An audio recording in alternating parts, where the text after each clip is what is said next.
agree. The God-man spoke quietly. And who is having the specific pleasure of desecrating a virgin's grave? I do hope I'm not intruding on your good work. Pastor White's face glowed with sarcasm. Obviously, he chose his words with delight and precision. He was now in the middle 60s, with a hoarfrost mat of hair and a deep tan.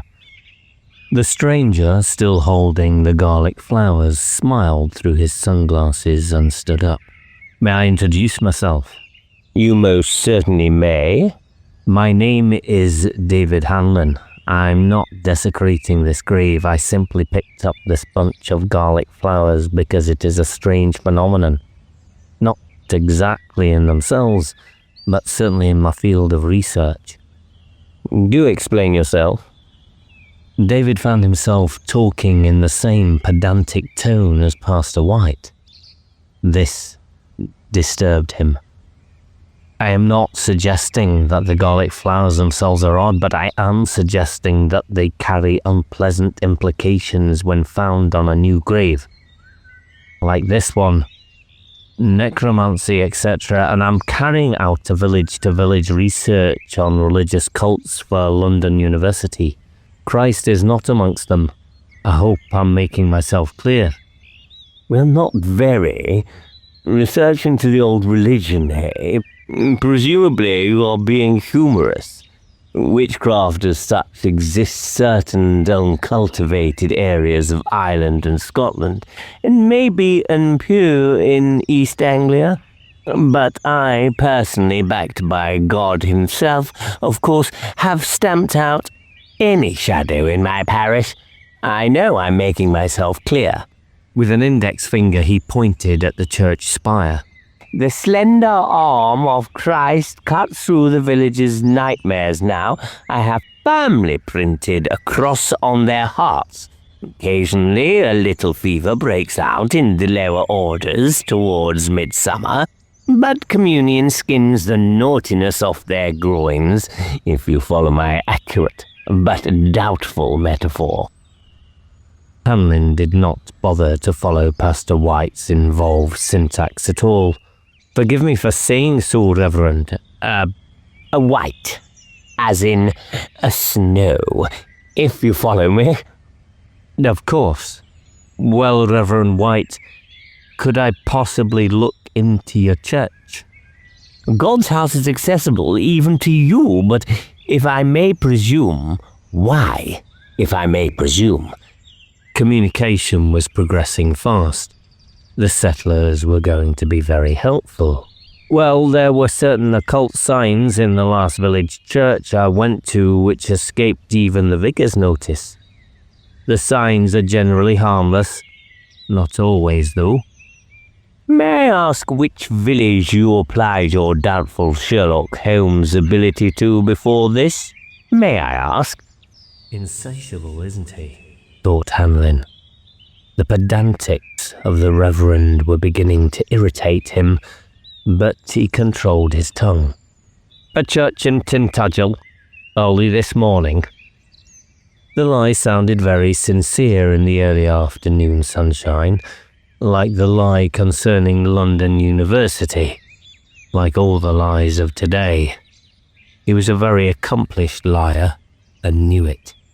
He didn't enjoy it. If you would not mind, Mr. Hanlin, the name of the church, if you would not mind. Hanlin quickly read the wording on the church gate and, without thinking, said, St. Peter's Church, praying to God that there was such a church in Tintagel. There was a pause. What a pause. Oh, yes, I know it well, Horatio. I mean, Mr. Hanlin. Of infinite jest. Unfortunately, I mean that. Hanlin was now completely bewildered. Let me show you our exquisite Saxon church, Mr. Hanlin. At last.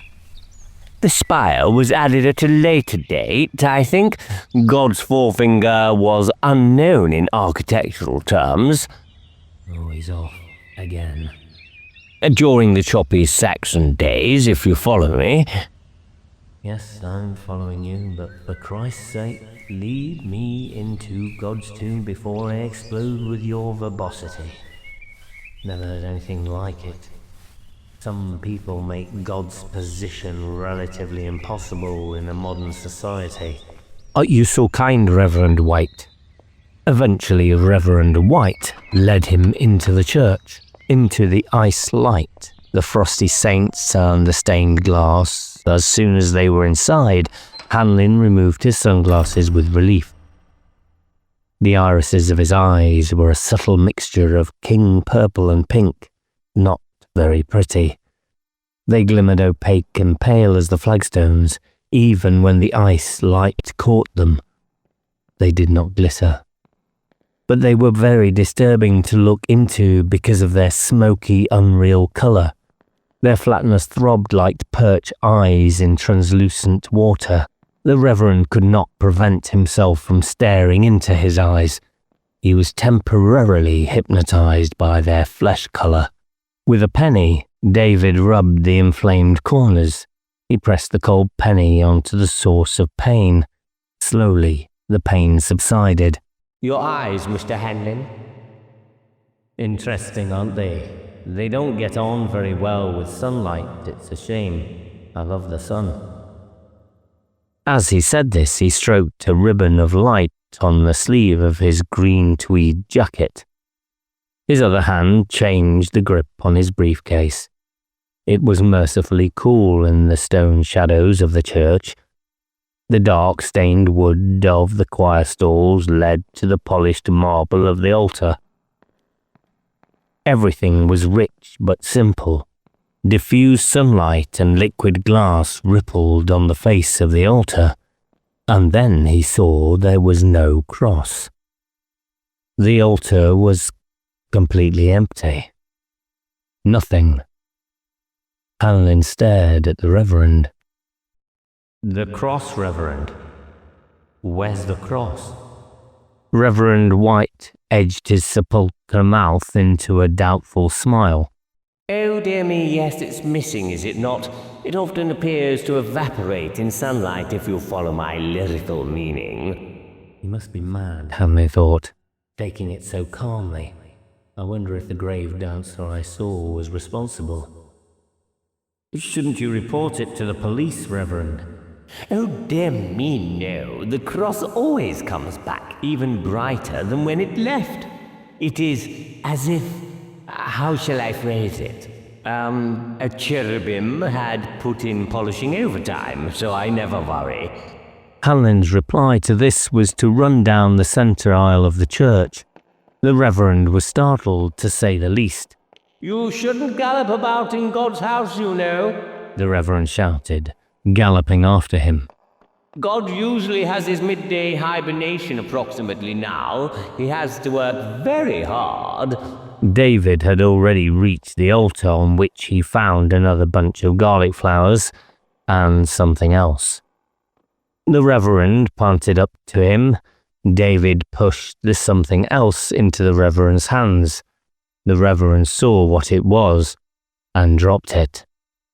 A shriveled monkey's head. David grinned. No occult here. I suppose the garlic flowers on the tomb and altar spiced with a monkey's head are simply projections of my imagination. Reverend White bent down and retrieved the monkey's head. He examined it with increasing horror. He began muttering to himself. I warned them. In the lightning name of Christ, I warned them. Who would dare, during my angelical reign, who would dare place a shrunken anthropoid's head on my high altar? This is really removing Lucifer's trousers. Get it out of God's bedroom. Remove it. It defies God's sheets. Forgive my hysterical and lascivious imagery, O Lord, but remove it. Of course, Reverend, no need for the histrionics. You settlers appeal to me even more. This time the Reverend was bewildered. David's eyes flamed a clear yellow through the pink tissue. The Reverend tried to assemble his thoughts while David watched him, smiling. Mr. David Hanlin really is a distasteful Homo sapien, isn't he? He's more obsessive about the satanic rites than the lower classes. There is something of the split entrails of a rabbit with myxomatosis about him. Definitely unhealthy. Oh, Lord, help us. I mean, help me. Now and in the time of the intruders, in the ancient days, Hanlin would be flogged over the village boundaries or dunked in the local pond as a warlock. Oh, for the ancient days. Hymn number? Oh, dear me, no. Control yourself, Saul White. Hate is not regarded pleasantly by our Lord, though he only had Pilate to deal with. And I have a garlic anthropoid finder on my platter. Let this cup be taken from me. Halfway through this generous reverie, Hanlin left the church. Once outside, he mapped out the course the grave dancer took over the graves with his index finger. Then he re-entered the church. The Reverend had not noticed his departure. Where was the girl killed? I mean, where did the accident take place exactly? What girl? Where? Who? Oh, it is you. I had forgotten you were there. You should have told me you were there. Oh, you are muddling. What do you want? I mean, go away. Anyway, which girl's accident? Do I mean that? No, I do not. Hanlin laughed and pulled out the photograph of Diane Spark in the local newspaper.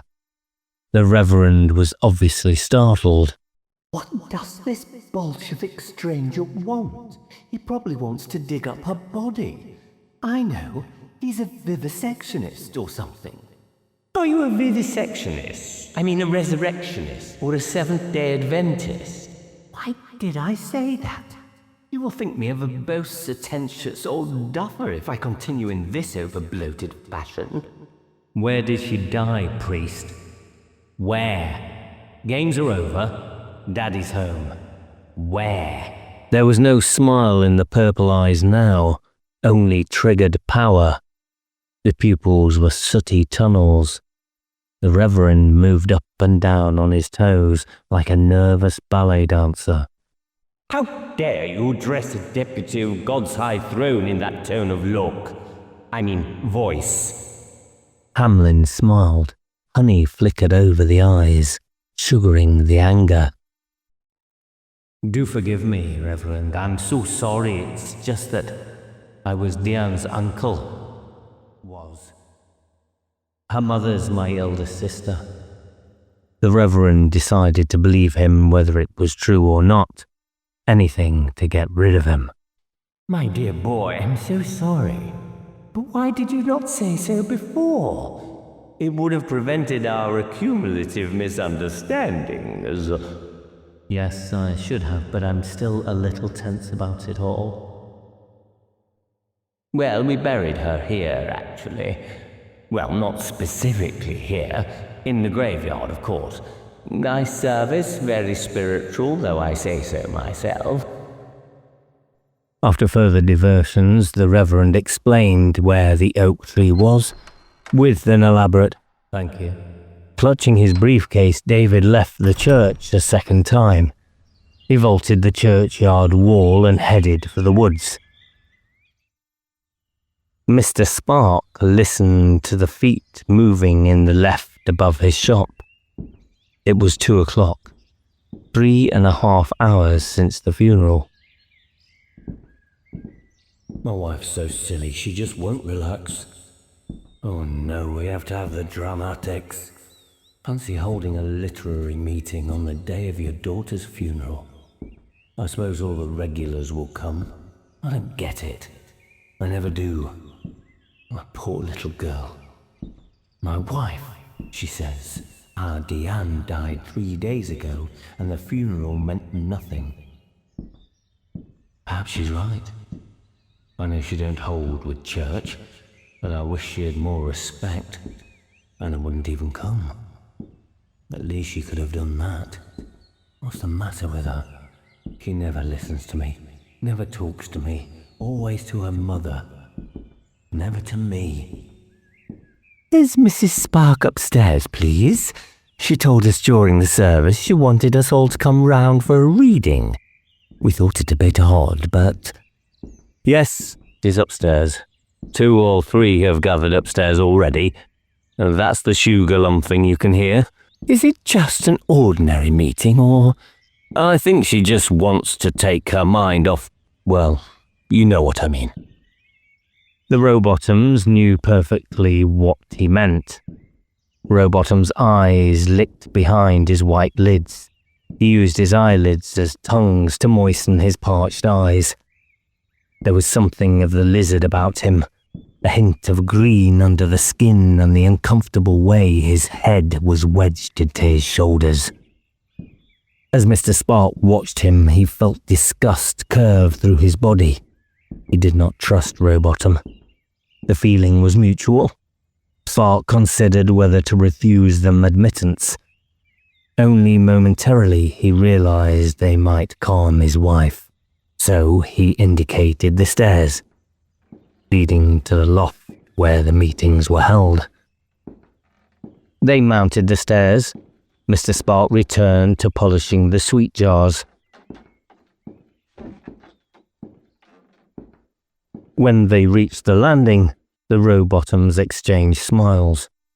Rowbottom knocked on the loft door and entered. Mrs. Rowbottom followed.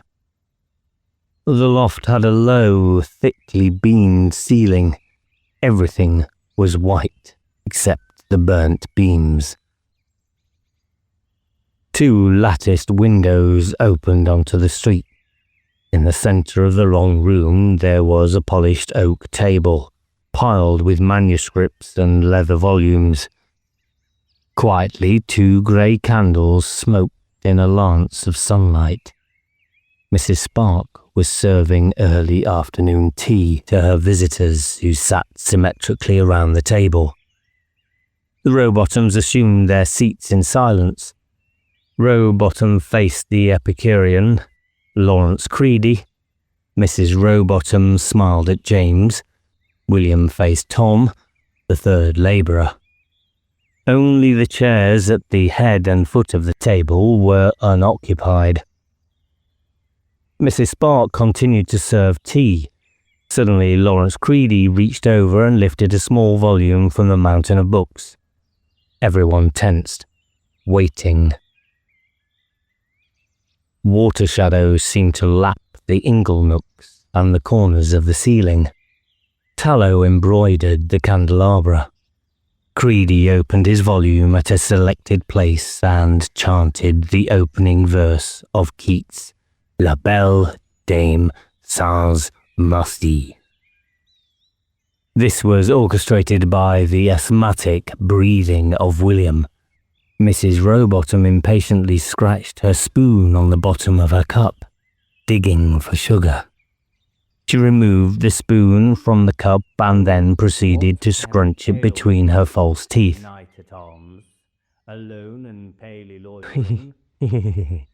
James began to giggle. William followed suit.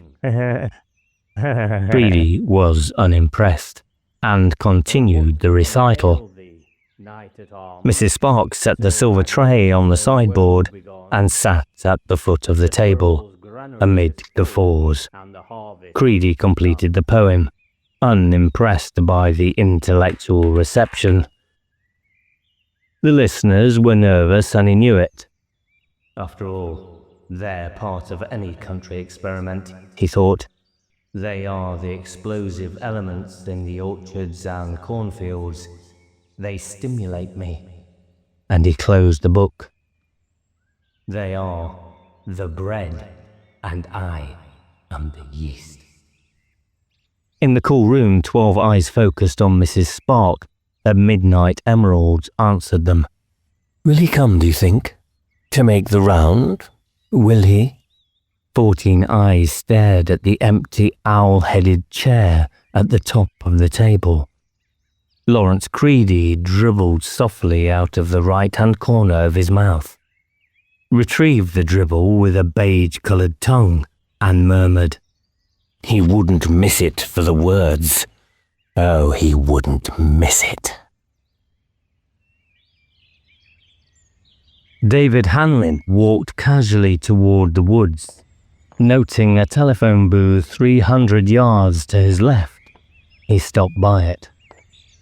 Half running, Squire Fenn abruptly came out of the woods. He flickered an eye over the stranger and ran on. David walked out and intercepted him. "Sorry to bother you, sir, but could you tell me if I'm going the right way for the famous giant oak? You know, where the little girl had the accident." Obviously, the squire was in a hurry and unwilling to be specific. He swung his arm in a 45-degree arc. Over there. Just keep going. You can't miss it. There's only 40,000 oak trees between you and it. The squire jogged into the village. David was pleased that the settlers were being so cooperative, almost as helpful as the Indians. He left the road and felt excited as his feet passed from tarmac to scorched grass on the edge of the wood. Once under the trees, he knew his eyes would be safe from the sun. He ran into the feather-green shadows and listened with his hands and his feet. Deep down, listened, remembered childhood. The past leapfrogged into his eyes. His brother, younger than him, died in an airplane crash, and they would hunt one another in woods like these. Blackberries and strawberries uncoiled under his feet like electric springs. He felt the earth pulling him down. Deeper than slugs and snails, he was being drawn into the whirlpool of summer. Inside his city fingers there was the damp scent of last year's pine cones and bluebells. Boyhood bluebells plucked so they scream as they're snapped from the earth. Boyhood. He found he had gathered a bunch of honeysuckle wet.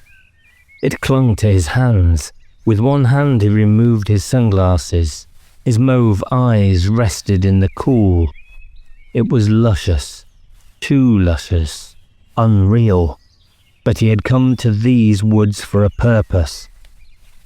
My brother, funny kid, we'd take our bows and arrows to the woods, without Mum knowing, of course, and we'd hunt one another. Arrows, any old straight piece of wood with bits of white cardboard to flight them, and dart beads screwed into the ends to make them lethal. And by God, they were lethal. Unconsciously, he stopped and rolled up his right trouser leg. He rubbed the white face scar on the calf, his forefinger carefully searched out the creamy surface. The tissue was like the underside of a baby's wrist. It was about 3 inches long, surrounded by black tufted hair. Boyhood pain, the kind of pain that snags the memory on daydreaming afternoons when it is least expected. I was running, really running. We'd been hunting one another for over 2 hours. I'd lost sight of you, and you were the better hunter. It was so quiet that the silence hurt. Suddenly my nerves snapped. I broke into the clearing, winging an arrow behind me. And then I ran, and I mean ran. Then out of the green came the quick pain. Worse than when I dipped my hand in Mum's toffee and burnt my mouth. Far worse. Stupidly, I stopped and announced to the grinning trees, "You bloody shot me!" And you had. I looked down as my lunch churned towards my throat. An arrow was sticking into my calf, 1.25 inches in. The dart's head was talking to the bone. And your worried little face followed by you in short trousers appeared. "I bloody shot you," you said. You were always profound, weren't you? 20 years ago. And there aren't any woods there now. A lovely crematorium. Why remember? You've seen worse than that. He flicked his hand lightly over his bald spot on the top of his scalp. A bullet scar. It's remarkable I've avoided plastic surgery so long. Then there's the knife sear on my left eyelid. Hardly noticeable now. They're recent. Too recent. So pull yourself together. This is not a woodland stroll. You've got a job to do. So get on with it. He began to walk faster, took out a compass as he felt he was losing his way, then walked on, listening. And there was something to listen to, soft but scuffles behind him.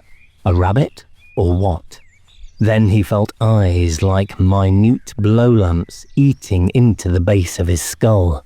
They were not rabbit's eyes. He stopped and turned quickly in their direction. Other than the whispering undergrowth, he could see nothing. A slip of the imagination, perhaps. He moved on again. The eyes pursued. He jogged into a light run.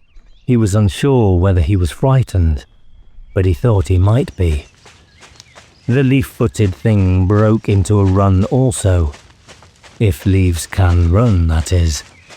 The woods were no longer on his side, and the honeysuckle unstuck itself from his sticky grip and retired into the grass. Why run, you fool? There's no hurry. Fear is here, and that's that. You can never leave it long. He put both hands in his trouser pockets. He knew it was coming. Whatever it was, he was fascinated to meet it.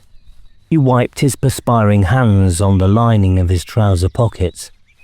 The feet had stopped moving in the undergrowth. The eyes continued to scorch the back of his neck. A dwarf sweat bubble dangled beneath his chin.